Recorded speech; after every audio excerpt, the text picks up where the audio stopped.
Hi, everyone. Danny here today to talk to you about Brian Staveley, I believe is how you pronounce his last name. I apologize if I didn't pronounce it correctly.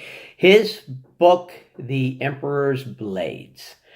This is a book that I started listening to, got bored with, took it out of my library. A couple of months later, thought, oh, hey, the cover looks good. I didn't recognize the plot line from the publisher's summary. I'm going to start again. Start into it and realized, oh, wow, I've listened to this before. This time I did manage to make it all the way through the book. The book follows three main characters. You have three children of the emperor. The emperor has been killed, and his three children are in different parts of the world, different types of training, and they each have to deal with different aspects of his death.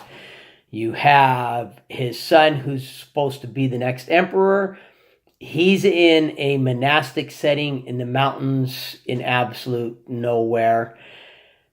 3/4 of the book is him being abused. It's the reason I turned the book off in the first place, because sitting there listening to this kid being tortured and abused as part of his training it was boring. His one brother is training to be a kestrel. You have these 5-man teams who fly around on these giant birds, and they're like the greatest warrior teams, assassins in the world, and he's been training to do that. His parts of the book were a lot more interesting. This book does have sections where it has a lot of vulgarity and adult elements to it.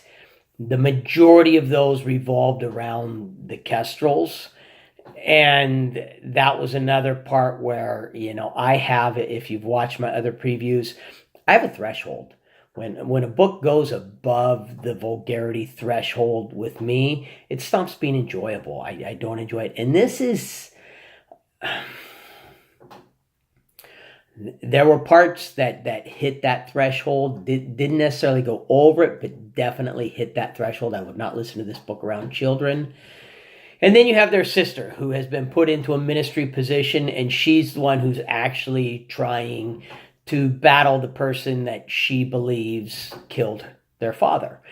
A couple of things I like about the book. Normally, in a book like this, the emperor is just this cold, heartless man whom his children hate.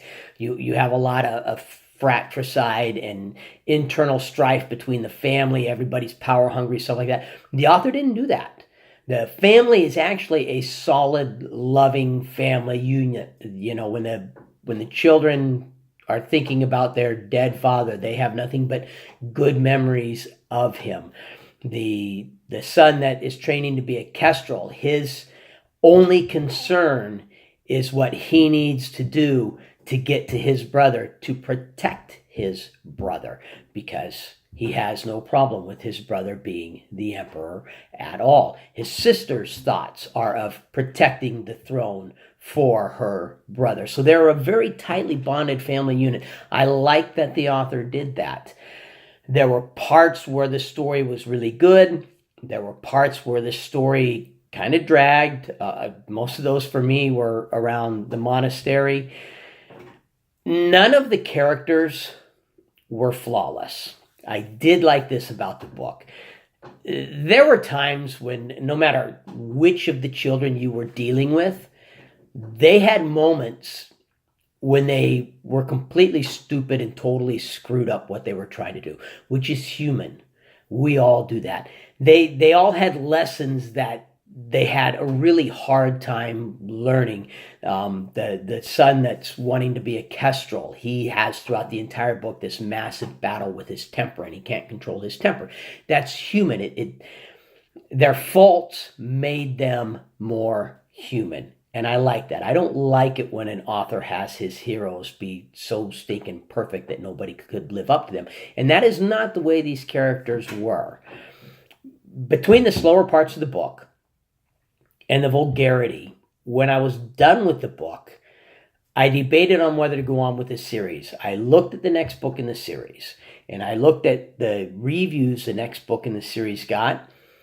There were several reviews on the next book in the series that complained about the massive amount of vulgarity. And if the first book already had the vulgarity that it had, in the second book, from what I'm seeing in the previews, is going to be even worse. This might not be a series for me. I went ahead and I got it. I'm going to give it a try. I'm going to listen to the next book in the series.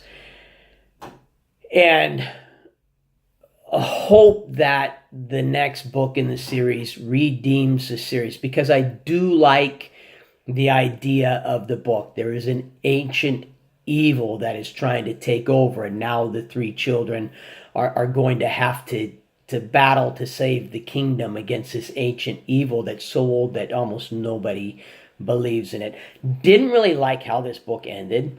It didn't end with any kind of a cliffhanger or anything like that. It just cut off. Okay, we're going to do this. End of the book. It didn't feel like the ending of a book at all.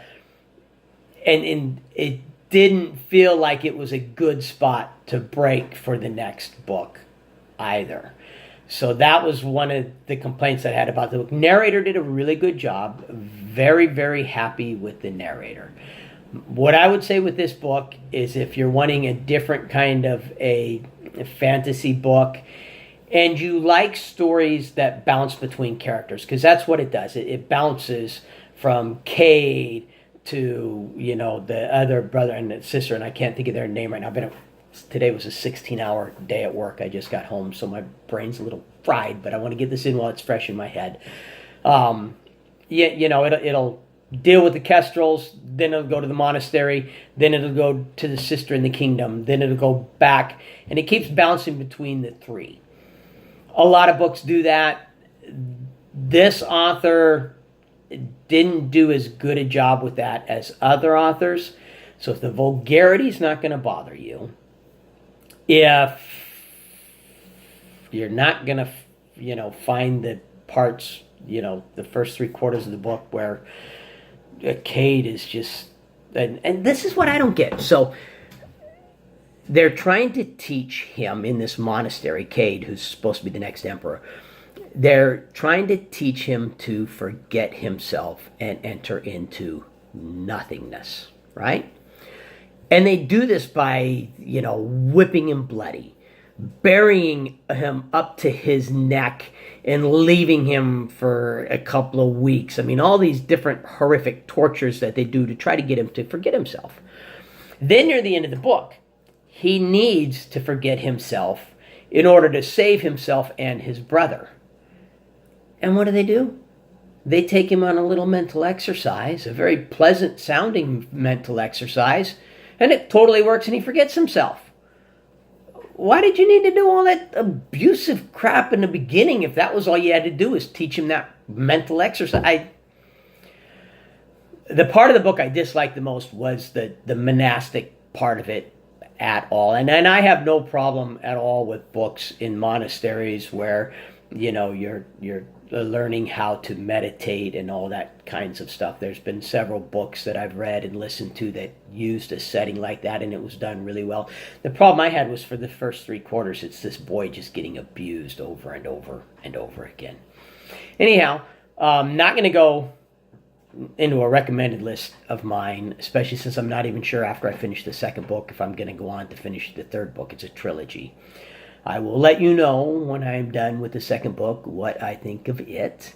If you have any comments or feedback, please send it my direction. If you like my channel, please subscribe and have yourself a very wonderful day. Thank you.